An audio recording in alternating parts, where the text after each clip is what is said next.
Much has been said about Tani Adewumi making his move for a higher title. He's currently a FIDE Master, moving to IM and hopefully one day GM or Grand Master. Well, now he is making his move. In the last couple of weeks, he's played in some very serious tournaments, and he played in a norm tournament at the Charlotte Chess Center. This is a closed tournament with 9 other players. You play 9 rounds, and the goal is to get, in this case, an international master norm. He played very well. He did finish just shy of achieving the norm, but he gained well over 50 FIDE rating points. He's now just under 2,200 FIDE. Of course, he's been a United States chess master for quite some time. He beat 2 FIDE masters. He drew another international master. He finished with 4.5 out of 9. A very good showing, and he really is about to make a move. And in this game against one of the FIDE masters, Sandeep Sethuraman, he plays a very interesting game. I hope you enjoy watching this. Tani Adewumi versus Sandeep Sethuraman. Sandeep is rated 2354 FIDE in this game. Tani was rated 2136 FIDE, but then again, he finished the tournament with a rating of 2190 FIDE. D4, knight f6. Tani has the black pieces in this game. Sethuraman has the white pieces. C4, e6, knight c3, and Tani plays bishop to b4, the Nimzo Indian defense. The first goal of this defense, of course, is to control the e4 square. The knight at f6 attacks it directly. The bishop at b4 pins the knight that defends it. Queen to c2. The queen also lends aid to the e4 square, but also prevents the doubling of pawns if the bishop takes the knight. The queen can recapture instead of having to take with a pawn. Castles, knight to f3, d6. Now, one of the ideas in this position for black is to play e5 and get a locked structure similar to the king's Indian defense, but with the dark squared bishop outside of the pawn chain in a better place. Bishop to d2, b6. Want to play bishop to b7 and add more power to that e4 square. Sethuraman plays e4, and Tani plays c5. Now he's putting pressure on the d4 square. He wants that pawn to advance, and then he can lock up the center. a3, and this is the novelty of the game. Tani plays bishop to a5. Before, only bishop takes c3 had been played, and black has actually done quite well from this position also. But he plays bishop to a5, bishop to d3 from Sethuraman to help shore up the e4 square, knight to c6. Tani is pressing on that d4 square, trying to get that pawn to advance. It does, d5. Knight to e7. Computers like knight to d4. One potential variation is knight d4, cd4, knight to e2. And then after bishop takes, queen takes e5, and Tani would have a protected passed pawn at d4. That's not the only variation, but that was one possibility. He instead plays the knight to e7. He wants to shift that knight over to the king side, anticipating a king side attack, and castles. So now he goes ahead and takes on c3. And what he's trying to do is essentially trade off the dark squared bishop. He gives his opponent the 2 bishops, but then he locks the structure, which tends to favor knights. The locked structure does. And then attack on the king side. And what he's left with is sort of a king's Indian without his one bad piece. In this locked structure, the dark square bishop is bad because it's blocked by the pawns. Now it's off the board, having traded itself for a better piece from the white side. He takes, and Tani locks the structure with e5. Sethuraman plays knight to h4, aiming at the f5 square. Also, he might play f4 himself. Tani does the same thing with basically the same exact intention, aiming the knight at f4, maybe playing f5. g3 keeps the knight out of f4, but weakens the h3 square, which Tani immediately occupies with his bishop. Rook f to e1, g6, queen to d2. Sethuraman is aiming his queen at the dark squares on the king's side. Queen to d7, now queen to g5. f6, queen to h6, and Tani plays knight to g7. And here he's actually threatening the move g5. And what g5 does is it takes away a lot of squares for the white queen, and it would have a hard time maneuvering. It could actually get trapped if Sethuraman isn't careful. Recognizing this, he retreats the queen to e3. Tani plays g5, preparing his kingside attack. Knight goes back to f3. Of course, it was attacked by the pawn. Now h6, he stabilizes the g5 pawn, so now he can play f5 and open up the f file for the attack. He's got his King's Indian formation. He doesn't have to worry about his bad bishop. Tani's in good shape at this point. The king goes to h1. Sethuraman wants to play that knight to g1 to kick the bishop at h3 out of the position. f5, knight g1, hitting the bishop. Bishop goes to g4. Now ef5. Tani has three ways he can comfortably take this pawn at f5. Either knight or bishop could take it. All are good. He decides to take with the bishop. And here Sethuraman plays bishop to f1.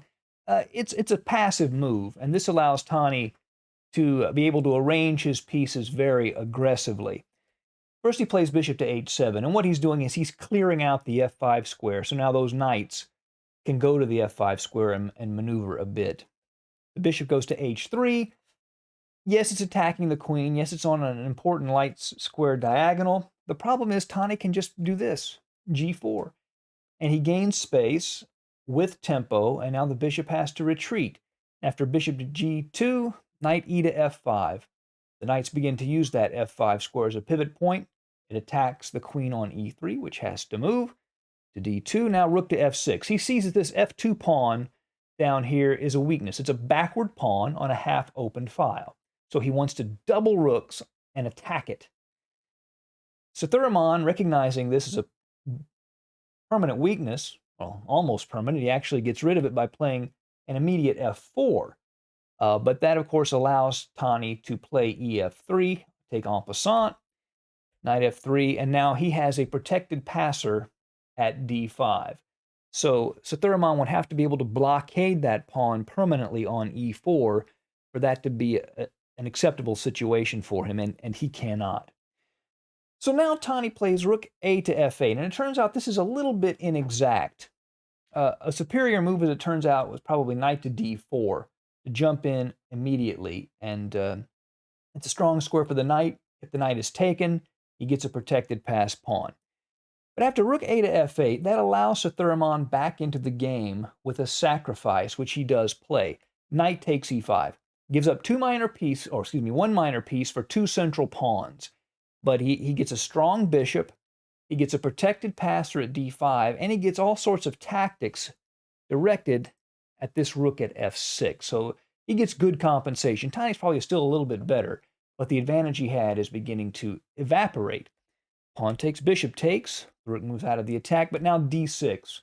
And that clears the d5 square for this g2 bishop to come and pin the rook at f7. And the problem for Tani is there's no place to move it. You know, he can't move away from the thread. He just sort of has to sit there and wait for it. So he plays bishop to g6. This clears a square for the king at h7. Bishop to d5 goes ahead and pins that rook. King to h7, bishop f7, rook f7, and now rook a to d1, clearing the way for the d6 pawn. So Tani's probably a little better here. The reason being his king is a bit safer. Sethuraman's king at h1 has all these weak light squares, and Tani has a light squared bishop. And he has his own weak light squares, but Sethuraman has the dark squared bishop. And this weakness on the light squares and the ability for Tani to exploit it is really the only thing that gives him a slight edge here.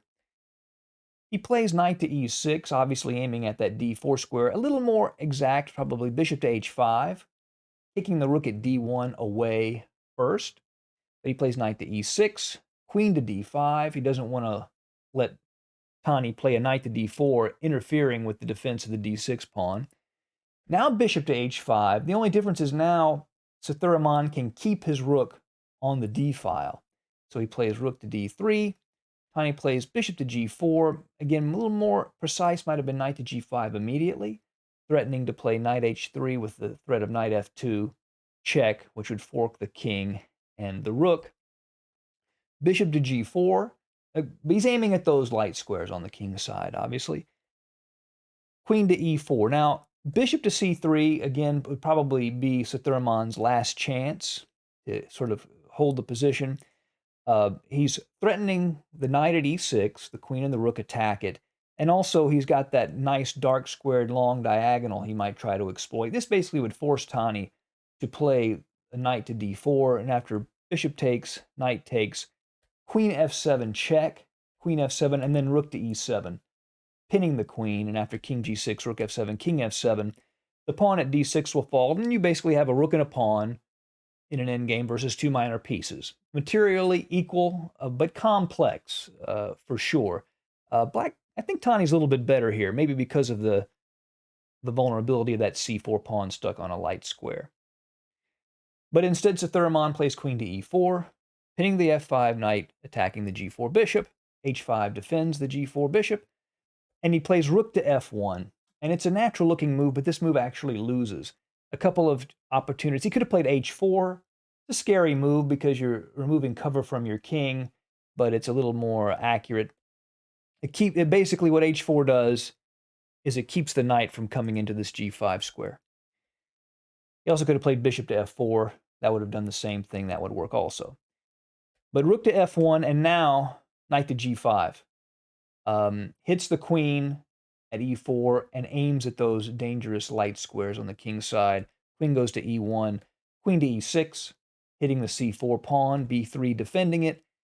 Now knight to d4, rook takes, queen takes. And in this position, Tani's position is so overwhelming on the king's side that Sethuraman actually resigned here. There's just nothing he can do to stop Tani's pieces from invading these light squares and winning the game. An example might be a d7, bishop to f3 check. If here king to g1, knight h3, king f1, bishop to e4 would be a discovery down the f file, which would win.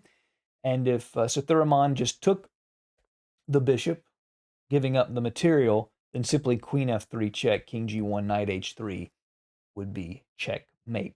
So a very good game from Tani. It looks like he's getting serious about getting those norms now, and so I'm excited for him. I look forward to seeing how his future tournaments go. Thank you for joining us at Chess Dog. See you again soon. Bye.